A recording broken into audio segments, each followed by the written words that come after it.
Hello. ഇന്ന് നമ്മൾ Calicut university BA English fourth semester literary criticism പേപ്പറിലെ അരിസ്റ്റോട്ടിലുമായി ബന്ധപ്പെട്ട അദ്ദേഹത്തിൻ്റെ മിമസിസ് തിയറി അല്ലെങ്കിൽ തിയറി ഓഫ് ഇമിറ്റേഷൻ എന്ന പേരിലും അറിയപ്പെടുന്നു. നോക്കാം. He starts by saying that he partially agree with his master Plato in some points. ഇപ്പോൾ പ്ലാറ്റോയുടെ തിയറി നമ്മൾ പഠിച്ചതാണ് അല്ലേ, പ്ലാറ്റോയുടെ opinion about or observations about poetry. അപ്പോൾ അരിസ്റ്റോട്ടിൽ അദ്ദേഹത്തിൻ്റെ ശിഷ്യനാണ്, പ്ലാറ്റോയുടെ ശിഷ്യനാണ് അരിസ്റ്റോട്ടിൽ എന്ന് നമ്മൾ പറഞ്ഞു അല്ലേ. അപ്പോൾ പ്ലാറ്റോ പറഞ്ഞ കാര്യങ്ങളിൽ നിന്നും ചില വ്യത്യാസങ്ങളോട് കൂടിയിട്ടാണ് അരിസ്റ്റോട്ടിൽ പോയട്രിയെക്കുറിച്ച് പറയുന്നത്. ചില കാര്യങ്ങൾ പ്ലാറ്റോയുമായിട്ട് അദ്ദേഹം എഗ്രി ചെയ്യുമ്പോൾ ചില കാര്യങ്ങളിൽ ആ ഡിഫറൻസും അദ്ദേഹം അവിടെ വ്യക്തമാക്കുന്നുണ്ട്. He agrees with Plato that poetry is an imitation. Plato പറയുന്ന കാര്യം തന്നെയാണ് എന്ത്, പോയട്രി ഒരു ഇമിറ്റേഷൻ ആണെന്നുള്ളത്. അപ്പോൾ ആ ഒരു കാര്യം അരിസ്റ്റോട്ടിൽ അംഗീകരിക്കുന്നു. He agrees that poetry is an imitation. He calls the poet an imitator like a painter or any other artist. Plato പറയുന്നത് പോലെ തന്നെ ആർട്ടിസ്റ്റ് അല്ലേ, പോയിറ്റ് ആയിരിക്കാം, പെയിൻറ്റർ ആയിരിക്കാം, മറ്റേത് തരത്തിലുള്ള ആർട്ടിസ്റ്റ് ആണെങ്കിലും അവരെയൊക്കെ ഒരു ഇമിറ്റേറ്റർ എന്ന് തന്നെയാണ് അരിസ്റ്റോട്ടിൽ വിളിക്കുന്നത്. അവരെന്താണ് ചെയ്യുന്നത്? They are imitating the nature അല്ലേ. അപ്പോൾ ഒരു പെയിൻറ്റർ ആണെങ്കിലും ഒരു കവിയാണെങ്കിലും ഒരു സ്കൾപ്ചർ അല്ലേ, ഒരു ശില്പി ആണെങ്കിലും അവരെന്ത് ചെയ്യുന്നുണ്ട്? അവർ ഇമിറ്റേറ്റ് ചെയ്യാണ് ചെയ്യുന്നത്. സോ അവർ പ്രകൃതിയെയാണ്, നേച്ചറിനെയാണ് ഇമിറ്റേറ്റ് ചെയ്യുന്നത് എന്നും നമ്മൾ പറഞ്ഞിട്ടുണ്ട്.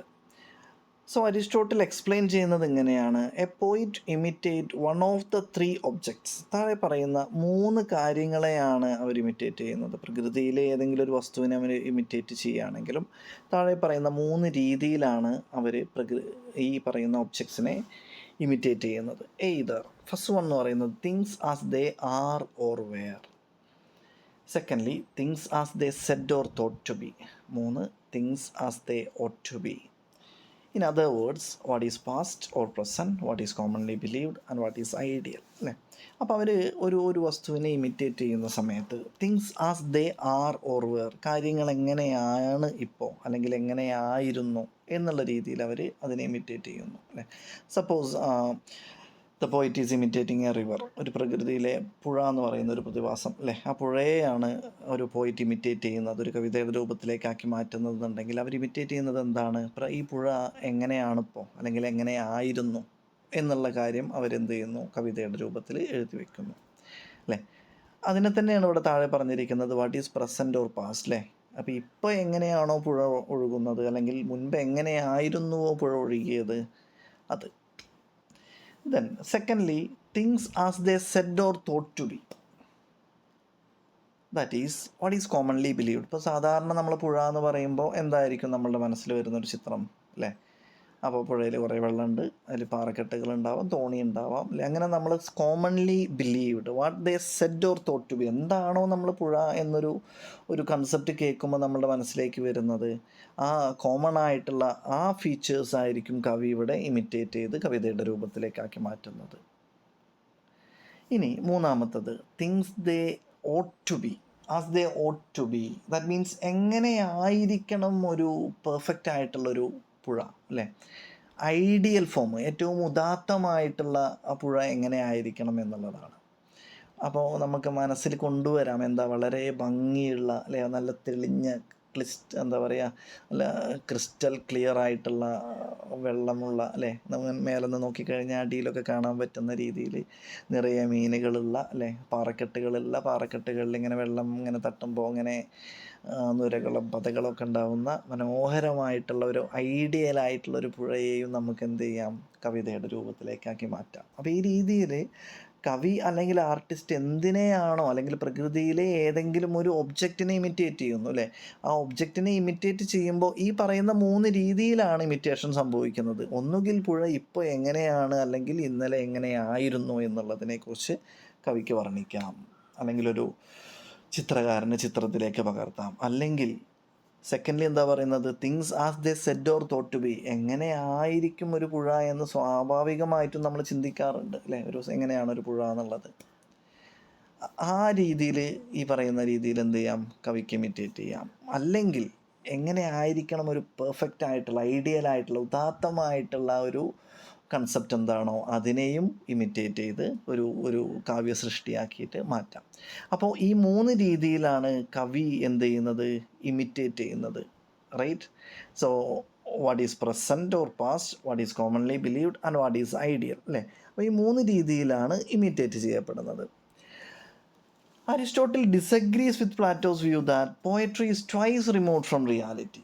ഇനി അദ്ദേഹം പറയുന്നത് അല്ലേ, പ്രകൃതിയിലെ ഏറ്റവും മനോഹരമായിട്ടുള്ള ഈ ഒബ്ജക്ട്സിനെ കവി എന്ത് ചെയ്യുന്നുണ്ട്, ഇമിറ്റേറ്റ് ചെയ്യുന്നുണ്ട്. അതൊരിക്കലും പ്ലാറ്റോ പറഞ്ഞതുപോലെ ഒരു ആർട്ടിസ്റ്റിക് പ്രൊഡക്റ്റ് എന്ന് പറയുന്നത് that is not twice remote from reality. Plato പറഞ്ഞതുപോലെ എന്തല്ല, ട്വൈസ് റിമൂവ് ഫ്രം റിയാലിറ്റി അല്ല എന്നാണ് അദ്ദേഹം പറയുന്നത്. മറിച്ച് he says that, Aristotle says that poetry is not merely a copy. Poetry എന്ന് വെച്ചാൽ എന്തല്ല, ഒരു കോപ്പി അല്ല. ഞാൻ ഈ പോയട്രി എന്ന് പറയുമ്പോൾ നിങ്ങൾ ഓർത്ത് വയ്ക്കുക, ആർട്ട് അല്ലേ, ആർട്ടിൻ്റെ ഏത് രൂപമാണെങ്കിലും അത് വെറും ഒരു കോപ്പി അല്ല. But it's A product. എന്തിൻ്റെ പ്രൊഡക്റ്റാണ്? Product of A creative process അല്ലേ, ഒരു ക്രിയേറ്റീവ് പ്രോസസ്സിൻ്റെ പ്രൊഡക്റ്റാണ് പോയട്രി എന്ന് പറയുന്നത്. അതല്ലാതെ ഒരു കോപ്പി അല്ല. കോപ്പി എന്ന് പറയുമ്പോൾ നമുക്ക് എല്ലാവർക്കും ചെയ്യാൻ പറ്റണം അല്ലേ, നമ്മളെല്ലാവരും കവിത എഴുതുന്നുണ്ടോ? ഇല്ലല്ലോ. അപ്പോൾ അവിടെ ഒരു ക്രിയേറ്റീവ് പ്രോസസ്സിൻ്റെ സാന്നിധ്യമുണ്ട്. അപ്പോൾ ഇറ്റ്സ് എ ക്രിയേറ്റീവ് പ്രോസസ്സ്, അതിൻ്റെ പ്രൊഡക്റ്റാണ് ഒരു പോയിട്രി എന്ന് പറയുന്നത്. അല്ലാതെ പ്ലാറ്റോ പറഞ്ഞതുപോലെ it's not a mere copy. It is the imitation of universal aspects of life. ഞാൻ പറഞ്ഞു പ്രകൃതിയിലെ എന്താ പറയുക, ഓരോ പ്രതിഭാസങ്ങളെയാണ് ഇമിറ്റേറ്റ് ചെയ്യുന്നത് അല്ലേ. അപ്പോൾ it is the imitation of universal aspects of life. ജീവിതത്തിൻ്റെ തന്നെ എന്താ പറയുക, യൂണിവേഴ്സൽ ആസ്പെക്ട്സ്, ലോകത്തിലെ എന്താ പറയുക സാർവത്രികമായിട്ടുള്ള ഈ കാര്യങ്ങളെക്കുറിച്ചാണ് പോയിട്ട് പറയുന്നത്. അല്ലെങ്കിൽ പോയട്രി ഇമിറ്റേറ്റ് ചെയ്യുന്നത് ലൈഫിനെ തന്നെയാണ്. Poetry imitates men in action. എങ്ങനെയാണ് പറയുന്നത് ശരിക്കും? Poetry imitates not men but men in action എന്നുള്ളതാണ്. മനുഷ്യരെ അല്ല ഇമിറ്റേറ്റ് ചെയ്യുന്നത്, മറിച്ച് മെൻ ഇൻ ആക്ഷൻ, പ്രവൃത്തിയിൽ ഏർപ്പെട്ടിരിക്കുന്ന മനുഷ്യരെ ആണ് ഇമിറ്റേറ്റ് ചെയ്യുന്നത് അല്ലേ. അപ്പോൾ എന്താ പറയുക, ഏറ്റവും യൂണിവേഴ്സലായിട്ടുള്ള, ഏറ്റവും ഫിലോസഫിക്കലായിട്ടുള്ള, ഏറ്റവും ഭംഗിയുള്ള കാര്യങ്ങളെയാണ് കവി ഇമിറ്റേറ്റ് ചെയ്യുന്നത്. The poet or artist is a just grown up person intelligence in imitation for the pleasure it affords അല്ലേ. പോയിറ്റ് എന്ന് പറഞ്ഞു കഴിഞ്ഞാൽ it's not a child or it's a grown up person അല്ലേ. അതായത് ഒരു സാധാരണ ഒരു വ്യക്തി, he intelligence in the process of imitation. അദ്ദേഹം ആ ഇമിറ്റേഷൻ എന്ന് പറയുന്ന പ്രോസസ്സിൽ ഏർപ്പെട്ടിരിക്കുന്നു. എന്തിനു വേണ്ടിയിട്ടാണ്? For the pleasure it affords അല്ലേ. ആ ക്രിയേറ്റീവ് പ്രോസസ്സിൻ്റെ ഫലമായിട്ട് കിട്ടുന്ന ഒരു സന്തോഷമുണ്ട് ഒരു കവിക്ക്. ഒരു കവിത എഴുതിയാൽ കിട്ടുന്ന ഒരു സന്തോഷം അല്ലേ, അതിനു വേണ്ടി മാത്രമാണ് അദ്ദേഹം എന്ത് ചെയ്യുന്നത്, ആ ഒരു ക്രിയേറ്റീവ് പ്രോസസ്സിലേക്ക് അദ്ദേഹം സ്വയം സമർപ്പിക്കുന്നത്. ഇപ്പോൾ അതൊരു പ്രൊഫഷൻ എന്നുള്ള രീതിയിൽ പോലും നമുക്ക് എടുക്കാൻ പറ്റില്ല. അപ്പോൾ ചില പ്രൊഫഷൻസൊക്കെ ഉണ്ട്, കാശിന് വേണ്ടി മാത്രം നമ്മൾ എന്ത് ചെയ്യുന്നുണ്ട്, ജോലി ചെയ്യുന്നുണ്ട്. ബിസിനസ് മാൻ അല്ലേ, അല്ലെങ്കിൽ ഡോക്ടറാവുന്നു, എഞ്ചിനീയർ ആവുന്നു, ടീച്ചർ ആവുന്നു. പക്ഷേ there are some other professions like ഒരു മിലിറ്ററി പേഴ്സണെ കുറിച്ചൊക്കെ ആലോചിച്ച് നോക്കുക. അവർ ആ പൈസയ്ക്ക് വേണ്ടി മാത്രമാണോ പോണത്? പൈസയ്ക്ക് ആഗ്രഹമുള്ള ആളുകൾ, അല്ലെങ്കിൽ പണം മാത്രം ലക്ഷ്യം വെക്കുന്ന ഒരാൾ ഒരിക്കലും എന്ത് ചെയ്യില്ല, മിലിറ്ററിക്ക് പോകില്ല. കാരണം ഏത് സമയത്തും ബോംബ് പൊട്ടിയിട്ടോ അല്ലെങ്കിൽ ഒരു വെടിയുണ്ട കൊണ്ടിട്ടോ മരിച്ചേക്കാം അല്ലേ. അത് ഈ പറയുന്ന ഒട്ടുമിക്ക ആളുകളും മിലിറ്ററിയിൽ വർക്ക് ചെയ്യുക എന്ന് പറയുന്നത് അവർക്കൊരു പാഷനാണ്, രാജ്യത്തെ സേവിക്കുക എന്നുള്ളൊരു പാഷൻ അല്ലേ. അതിൽ നിന്ന് കിട്ടുന്ന ഒരു പ്ലഷർ അവർ എൻജോയ് ചെയ്യുന്നുണ്ട്. അതിന് വേണ്ടിയിട്ടാണ് അത്തരത്തിലുള്ള ആളുകൾ ഈ മിലിറ്ററിയിലൊക്കെ പോയി ചേരുന്നത്.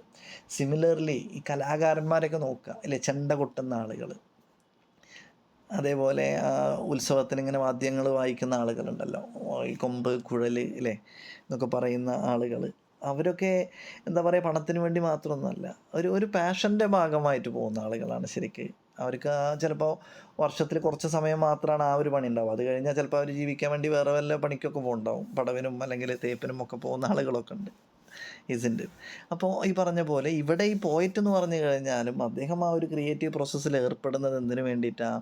ഫോർ ദ പ്ലഷർ ഇറ്റ് അഫോർഡ്സിൽ. ഒരു കവിത എഴുതി കഴിഞ്ഞാൽ, ഒരു കഥ എഴുതി കഴിഞ്ഞാൽ, ഒരു ചിത്രം വരച്ച് കഴിഞ്ഞാൽ, ഒരു ശില്പം കല്ലിൽ പണിത് കഴിഞ്ഞാൽ അവർക്ക് കിട്ടുന്ന ഒരു സന്തോഷം, ആ ഒരു സന്തോഷത്തിന് വേണ്ടിയിട്ടാണ് അവർ ആ ഒരു ഇമിറ്റേഷൻ അല്ലെങ്കിൽ ഒരു ക്രിയേറ്റീവ് പ്രോസസ്സിൽ ഏർപ്പെടുന്നത്.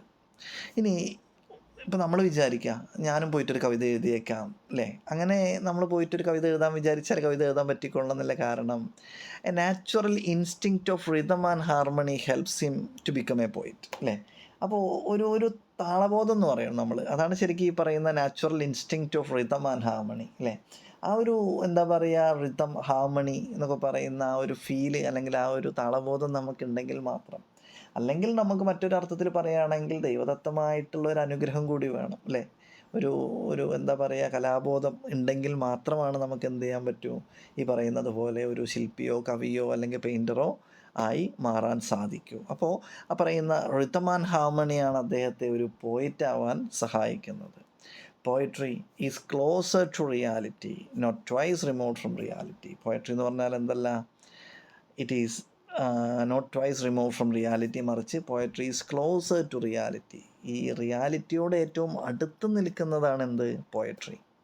And that poetic truth apply to all places and all time അല്ലേ. അപ്പോൾ പോയട്രിയിലൂടെ നമുക്ക് കിട്ടുന്ന സത്യം, പോയറ്റിക് ട്രൂത്ത് എന്ന് പറയുന്നത്, ദാറ്റ് പോയറ്റിക് ട്രൂത്ത് ഈ apply to all places and all time അല്ലേ. അത് എല്ലാ സ്ഥലത്തും ആപ്ലിക്കബിളാണ്, അല്ലെങ്കിൽ എല്ലാ കാലത്തും അത് ആപ്ലിക്കബിളാണ് എന്നുള്ളതാണ്.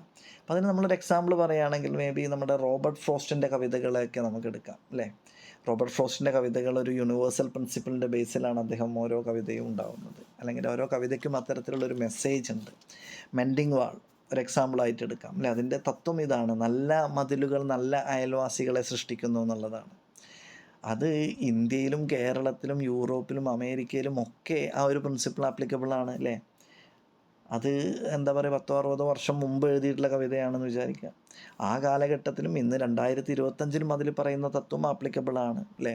അതുകൊണ്ടാണ് പറയുന്നത് പോയറ്റിക് ട്രൂത്ത് അല്ലേ, ഇത്തരത്തിലുള്ള poetic truth that apply to all places and all time. അത് എല്ലാ കാലഘട്ടത്തിലും എല്ലാ സ്ഥലത്തും ആപ്ലിക്കബിളാണ്, അതിനൊരു ചേഞ്ച് ഉണ്ടാവില്ല. റൈറ്റ്. ഇനി അദ്ദേഹം പറയുന്നത് ഈ ഒരു പോയട്രിയുടെ ഫങ്ഷനെ കുറിച്ച്, അല്ലെങ്കിൽ പോയറ്റിൻ്റെ ഫങ്ഷനെ കുറിച്ചിട്ടാണ് അടുത്തൊരു ഭാഗത്ത് അദ്ദേഹം വിവരിക്കുന്നത്. So Aristotle says it is not the function of poet to relate what has happen but what may happen അല്ലേ. So he says that it is not the function of the poet to relate what has happened. പോയിറ്റിൻ്റെ പണി എന്തല്ല, എന്ത് സംഭവിച്ചു എന്ന് പറയുന്നതല്ല, മറിച്ച് പോയിട്ട് ഒരു ജ്യോത്സ്യനെ പോലെയാണെന്ന് വേണമെങ്കിൽ പറയാം. He may say what may happen, എന്ത് സംഭവിച്ചേക്കാം എന്ന് പറയും. So it is not the function of a poet to explain what has happened in the past. കഴിഞ്ഞു പോയ കാലഘട്ടത്തിൽ എന്ത് സംഭവിച്ചു എന്ന് പറയുന്നത് പോയറ്റിൻ്റെ പണിയല്ല. അതാരുടെ പണിയാണ്, ഹിസ്റ്റോറിയൻ്റെ പണിയാണ് അല്ലേ. പോയട്രിയുടെ പണി എന്താണ്, വാട്ട് മേ ഹാപ്പൻ, എന്ത് സംഭവിച്ചേക്കാം എന്നുള്ളതാണ്, ഭാവിയിൽ എന്ത് സംഭവിച്ചേക്കാം എന്നാണ് പറയുന്നത്. Comparison between poetry and history, അദ്ദേഹം ഒരു കമ്പാരിസൺ നടത്തുന്നുണ്ട്. ഹിസ്റ്ററിയെയും പോയട്രിയെയും തമ്മിലൊന്ന് കമ്പയർ ചെയ്യാൻ ശ്രമിക്കുകയാണ് അരിസ്റ്റോട്ടൽ. ആരാണ് സുപ്പീരിയർ എന്നറിയാൻ വേണ്ടിയിട്ട്. അദ്ദേഹം പറയുന്നത് poet and historian differ not in writing verse or prose. അതായത് റൈറ്റിംഗ് വേഴ്സ് കവിതയുടെ രൂപത്തിൽ എഴുതുക, പദ്യരൂപത്തിൽ എഴുതുക. പ്രോസ് എന്ന് പറഞ്ഞാൽ ഗദ്യരൂപത്തിൽ എഴുതുക അല്ലേ. ചരിത്രകാരൻ, ഹിസ്റ്ററി നമ്മൾ കവിതയുടെ രൂപത്തിലാണോ പഠിക്കുന്നത്, അല്ല, ഗദ്യമാണ്, പ്രോസാണ്. നമ്മൾ പഠിക്കുന്ന പോയട്രി അതൊക്കെ വേഴ്സ് കവിതാരൂപത്തിൽ എഴുതിയതാണ്, പദ്യരൂപത്തിലുള്ളതാണ്. അപ്പോൾ ചരിത്രകാരൻ ഗദ്യരൂപത്തിൽ എഴുതുന്നു, പോയിറ്റ് പദ്യരൂപത്തിൽ എഴുതുന്നു എന്നുള്ളതല്ല ഇവർ തമ്മിലുള്ള വ്യത്യാസം. ഹിസ്റ്ററിയും പോയട്രിയും അല്ലെങ്കിൽ ഹിസ്റ്റോറിയനും പോയറ്റും തമ്മിലുള്ള വ്യത്യാസം ഒരാൾ പദ്യരൂപത്തിൽ എഴുതുന്നു, ഒരാൾ ഗദ്യരൂപത്തിൽ എഴുതുന്നു എന്നുള്ളതല്ല, മറിച്ച് historian relates what had happened, എന്താണ് സംഭവിച്ചത് എന്നാണ് ഹിസ്റ്റോറിയൻ പറയുന്നത്. 1947 ഓഗസ്റ്റ് 15 ഇന്ത്യക്ക് സ്വാതന്ത്ര്യം കിട്ടി എന്ന് ഹിസ്റ്റോറിയൻ പറയുന്നു, പെർട്ടിക്കുലർ ആയിട്ടുള്ളൊരു കാര്യം പറയുന്നു അല്ലേ. Poet relates what may happen, poetry എന്താ പറയുന്നത്, എന്ത് സംഭവിക്കാം എന്നുള്ളതിനെക്കുറിച്ച് സൂചിപ്പിക്കുന്നു എന്നുള്ളതാണ്. Poetry is more philosophical and higher thing than history. അതുകൊണ്ട് തന്നെ പോയട്രി എന്ന് പറയുന്നത് that is more philosophical and higher thing than history. Poetry എന്ന് പറയുന്നത് ഹിസ്റ്ററിയേക്കാൾ ഫിലോസഫിക്കലാണ്, ഹിസ്റ്ററിയേക്കാൾ സുപ്പീരിയർ ആണ് പോയട്രി എന്ന് അദ്ദേഹം സമർത്ഥിക്കുന്നു. Poetry tend to express the universal, history the particular. Poetry എന്ത് പറയുന്നു, യൂണിവേഴ്സലായിട്ടുള്ള സാർവത്രികമായിട്ടുള്ള കാര്യങ്ങളെക്കുറിച്ച് പറയുന്നു അല്ലേ. നേരത്തെ പറഞ്ഞ പോലെ എല്ലാ കാലഘട്ടത്തിലും എല്ലാ സ്ഥലത്തും ആപ്ലിക്കബിൾ ആയിട്ടുള്ള കാര്യങ്ങളെക്കുറിച്ചാണ് പോയിട്രി പറയുന്നതെങ്കിൽ ഹിസ്റ്ററി പറയുന്നത് എന്താ, പെർട്ടിക്കുലറാണ് അല്ലേ. ഏതെങ്കിലും ഒരു പ്രത്യേക കാലഘട്ടത്തിൽ ഏതെങ്കിലും ഒരു പ്രത്യേക സ്ഥലത്ത് എന്ത് സംഭവിച്ചു എന്നുള്ളത് ഹിസ്റ്ററി പറയുന്നു. So this is the comparison between history and poetry, in which അദ്ദേഹം ഉറപ്പിക്കുന്നത് എന്താണ്, ഹിസ്റ്ററിയേക്കാൾ സുപ്പീരിയറാണ് പോയട്രി, ഹിസ്റ്ററിയേക്കാൾ ഫിലോസഫിക്കലാണ് പോയട്രി എന്നുള്ളതാണ് അദ്ദേഹം ഉറപ്പുവരുത്തുന്നത്. ഇത്രയാണ് അതിൻ്റെ ആദ്യൊരു ഭാഗത്ത് വരുന്നത് കേട്ടോ. അപ്പോൾ അത് നന്നായിട്ട് മനസ്സിലാക്കുക. എന്തെങ്കിലും ഡൗട്ട് ഉണ്ടെങ്കിൽ നിങ്ങൾക്ക് കമൻറ്റായി ചോദിക്കാം, സുഹൃത്തുക്കൾക്ക് ഷെയർ ചെയ്യാം. Okay, thank you.